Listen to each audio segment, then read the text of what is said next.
asked a question earlier about was there pushback in Congress. Apparently not. It seems to me that it's U.S. Trade Representative's office. But where are your letters being sent? The end product that we're really looking at is the International Trade Commission. Is that Gary Locke, I think is his name? And the other one is the Department of Commerce. And there's a lady, Marilyn Abbott, Secretary. Marilyn Abbott is the one there. So the Secretary of Commerce and the Secretary of the International Trade Commission, I believe, is where we would like to see this directed, as well as, of course, the U.S. office. I mean, my question is really directed at what's the most effective strategy for us, but also, I mean, I wanted to hear your strategy, the Alliance's strategy for where you think the tender underbelly, if there is one, of the beast is. Well, personally, for me, I'd send a letter to everyone I could think of.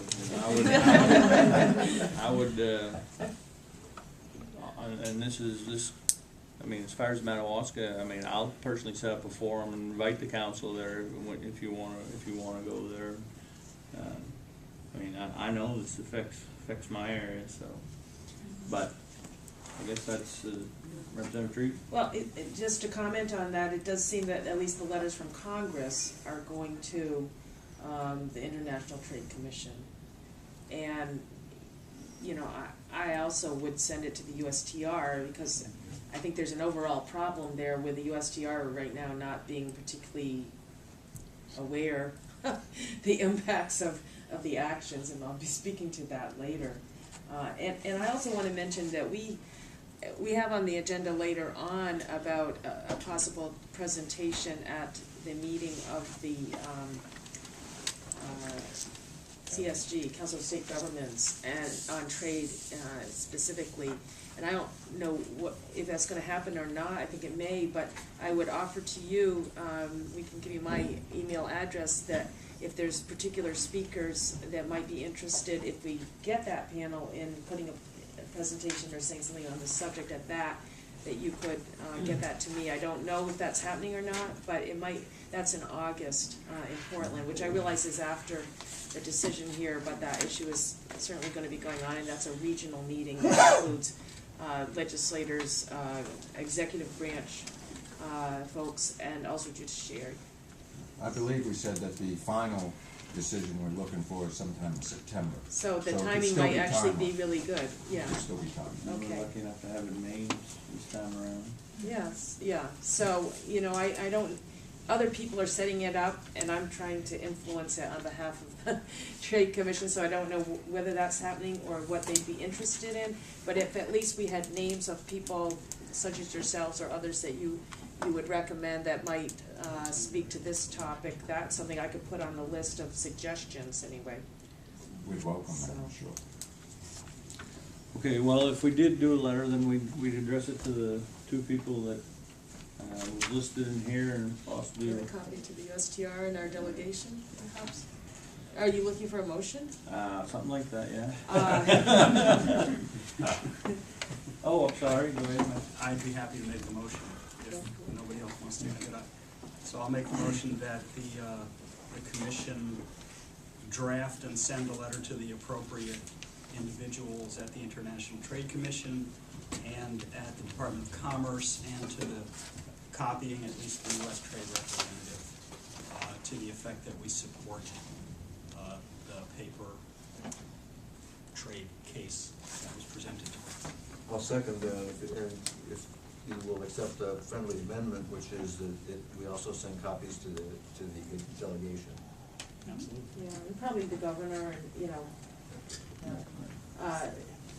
because just on that point, your request that we try to get the governor to get involved, that would certainly be one way of doing it.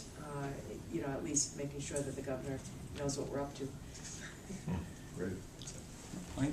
Yeah, if I could also offer a potential amendment. If somewhere in the letter we could have like maybe a one-liner about maybe possibly an objection to passing any savings off onto the workers, the international workers, from China, you know, or Indonesia. Do you know what I'm saying? Any costs that China or Indonesia could possibly incur, you know, to make the playing field level, those costs not be passed on to workers, or our objection that they would be passed on to workers in this spirit of international brotherhood. Language expressing our concern about the conditions of work in producing countries? Is that Oh, yeah, something to that yeah, effect? yeah, I think that would be responsible if we're gonna, stand up for our workers. I don't understand what you're saying. Well, the costs, just given the history, the costs, if China does, or Indonesia do incur extra costs to continue their paper practices, to level the playing field, we talked about earlier, they're gonna pass those on to the workers. And I would just say that, like, we could have like a one-liner, saying that we would object to any, Well, we don't have Any any standing impact? to object to something like that. what's that? We don't have any standing to object to. Of course we do. We're standing up for workers right now, and in the spirit of international brotherhood, international workers, I think it would be responsible. But I think what John's saying is we can't control what China Correct. does legally through That's our correct. actions. This letter's not gonna control what China does. I think it's just making a statement, an objection to passing those costs, onto the workers. Well, you're Well- making a presumption that it's gonna happen, may or may not. You may be acting, you may not be.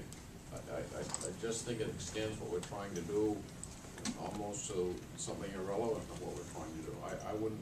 Well, I don't think saying that they have these unfair advantages and also their treatment of workers is another unfair advantage to US paper mills.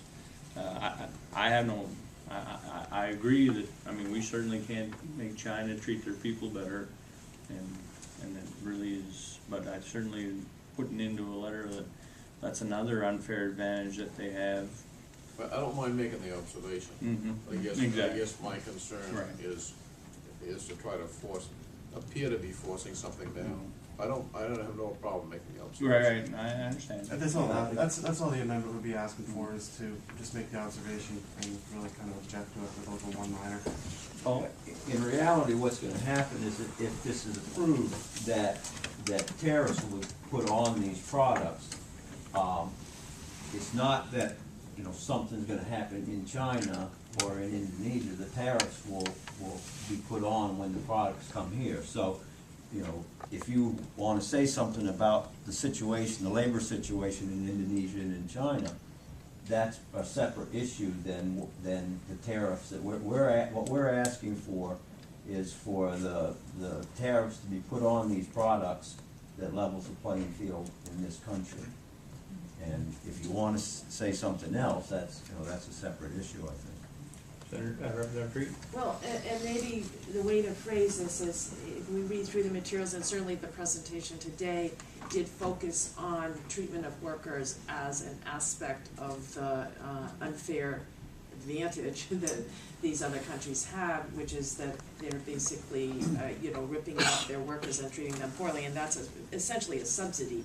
And in fact, that's what's in the materials here. So I think we could probably come up with some wording that we can, send around for people to take a look at that would acknowledge that concern as part of the overall issue of unfair subsidies, which is what the core of this is. But that's part of those unfair subsidies, is the treatment of the people in those other countries, and if that was acceptable. I mean, usually we send around a draft before anything goes out anyway, and if there's, comments back, Well, we'll get them to the chairs. And Representative Rotendo can't be here today, they're trying to close the budget.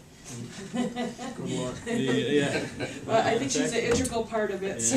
Yeah, actually coming together better than I thought, and what Senator Sherman mentioned about the exchange rate, I mean, all those things that are in there are obviously unfair advantages, but what we're asking for is for them to put tariffs on to, so, I mean, I think we can mention all that, because it is an issue. What we can do about it, well, probably nothing, but we certainly can say we don't like it. So